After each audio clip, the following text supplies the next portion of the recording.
नमस्कार मित्रांनो, मागच्या व्हिडिओमध्ये आपण एल निनो, कमी पाऊस आणि दुष्काळाची शक्यता याबद्दल चर्चा केली. आपण पाहिलं की दुष्काळ हा फक्त शेतकऱ्यांचा प्रश्न नाही, तो प्रत्येक घराचा प्रश्न आहे. पण आज मी तुम्हाला एक गोष्ट सांगणार आहे जी अनेकांना माहीत नसते. दुष्काळाचा सर्वात धोकादायक परिणाम धरणांवर होत नाही, शेतीवरही नाही, तो थेट आपल्या शरीरावर होतो. आणि सर्वात धोकादायक गोष्ट म्हणजे अनेक लोकांना त्याची सुरुवात झालेली आहे हे सुद्धा समजत नाही. आजचा व्हिडिओ शेवटपर्यंत पहा, कारण मी तुम्हाला दुष्काळामुळे वाढू शकणारे 10 आरोग्य धोके सांगणार आहे. आणि यातील काही धोके तुमच्या कल्पनेपेक्षा जास्त गंभीर असू शकतात. चला तर मग सुरुवात करूया एक साध्या प्रश्नाने. तुम्ही दिवसातून किती पाणी पिता? 2 लिटर, 3 लिटर? की तहान लागेल तेव्हाच? बहुतेक लोक याच पद्धतीने जगतात. पण दुष्काळाच्या काळात सर्वात पहिली समस्या सुरू होते डिहायड्रेशन. डिहायड्रेशन म्हणजे शरीरातील पाण्याची कमतरता. पण अनेकांना वाटतं की तहान लागली म्हणजे डिहायड्रेशन. हे पूर्णपणे खरं नाही. शरीर आधीच पाण्याअभावी त्रस्त झालेलं असू शकतं. याची लक्षणं कोणती? डोकेदुखी, थकवा, चिडचिड, लक्ष केंद्रित न होणं, तोंड कोरडे पडणं. आणि अनेक लोक याला कामाचा ताण समजतात, पण प्रत्यक्षात शरीर मदतीचा संदेश देत असतं. आता तुम्ही म्हणाल, ठीक आहे डॉक्टर, पाणी कमी झालं तर थोडा थकवा येईल, त्यात एवढं काय? पण इथूनच दुसरा धोका सुरू होतो. दुसरा, किडनी स्टोन. आपल्या शरीरातील किडनी म्हणजे नैसर्गिक फिल्टर. ती सतत रक्त शुद्ध करत असते, यासाठी तिला पाण्याची गरज असते. जेव्हा आपण पाणी कमी पितो तेव्हा लघवी घट्ट होते आणि खनिजांचं प्रमाण वाढतं. हळूहळू स्टोन तयार होऊ शकतो. आणि अनेक रुग्ण मला विचारतात, डॉक्टर, स्टोन अचानक झाला का? नाही, तो अनेक महिन्यांच्या चुकीच्या सवयींचा परिणाम असू शकतो. तिसरं, युरिन इन्फेक्शन. विशेषतः महिलांमध्ये कमी पाणी पिल्याने जंतू बाहेर टाकण्याची शरीराची क्षमता कमी होते, त्यामुळे इन्फेक्शनचा धोका वाढू शकतो.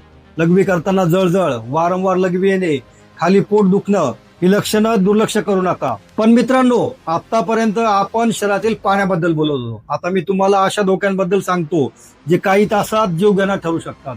चौथं, हीट एक्झॉशन आणि हीट स्ट्रोक. समजा मे महिना आहे, तापमान 44 अंश आहे, तुम्ही बाहेर काम करतात, घाम येत आहे, शरीरातून पाणी बाहेर जात आहे आणि पुरेसं पाणी मिळत नाही.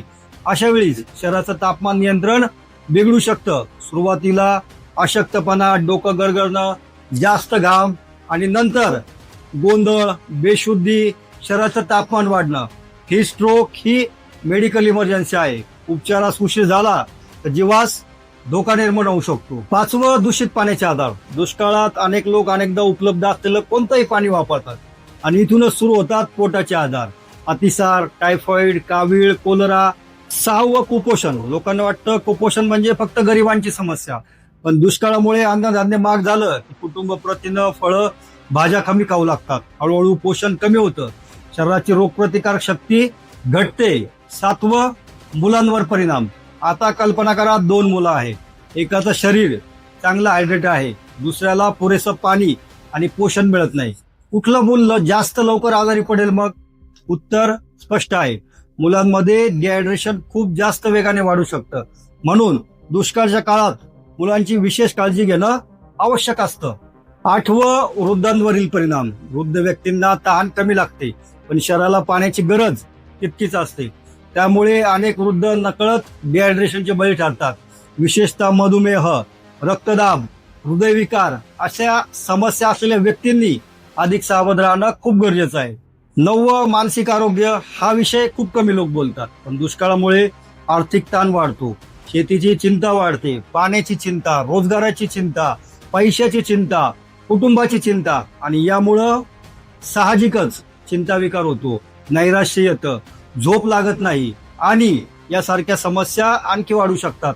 आणि 10वं, समाजाच्या आरोग्यावर परिणाम. आता एक आपण मोठं चित्र पाहूया. जेव्हा हजारो लोकांना पाणी कमी मिळतं, जेव्हा अन्न आणखी महाग होतं, जेव्हा आजार वाढतात, तेव्हा हा फक्त एका व्यक्तीचा प्रश्न राहत नाही, तो सार्वजनिक आरोग्याचा प्रश्न बनतो. आणि म्हणूनच दुष्काळाकडे केवळ हवामानाचा विषय म्हणून पाहता येत नाही.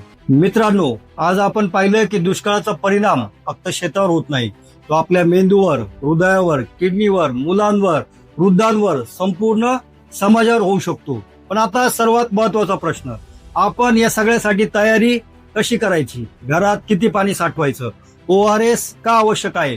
कुटुंबासाठी इमर्जन्सी हेल्थ प्लॅन कसा बनवायचा आणि दुष्काळाच्या काळात कोणत्या 10 गोष्टी प्रत्येक घरात असायलाच हव्या याबद्दल पुढील व्हिडिओमध्ये मी सविस्तर बोलणार आहे. तो व्हिडिओ नक्की पहा, कारण माहिती असणं महत्वाचं आहे पण तयारी असणं त्याहून महत्वाचं आहे.